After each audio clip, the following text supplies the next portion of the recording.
ঢাকায় চলচ্চিত্রের নায়িকা অপু বিশ্বাস, নুসরাত ফারিয়া, নিপুণ আক্তার, হাসনা আবিব ভাবনা, চিত্রনায়ক জায়েদ খান সহ 17 অভিনয় শিল্পীর নামে হত্যা চেষ্টা মামলা হয়েছে।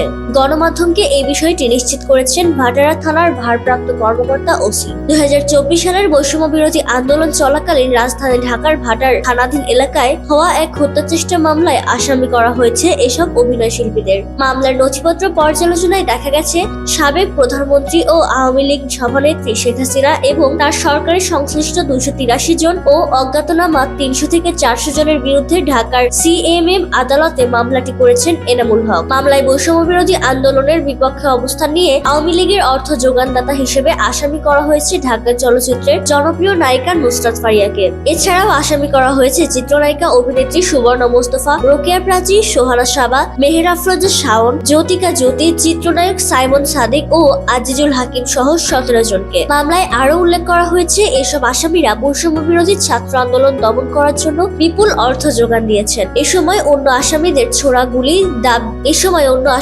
ছোড়া গুলি বাদী এনামুল হকের ডান পায়ে লেগে গুলিবিদ্ধ হয়ে সঙ্গে সঙ্গে অজ্ঞান হয়ে রাস্তায় পড়ে যান। এ ব্যাপারে ভাটারা থানার ভারপ্রাপ্ত কর্মকর্তা ওসি জানান, সব ধরনের আইনি প্রক্রিয়া মেনেই মামলার কার্যক্রম চলমান রয়েছে।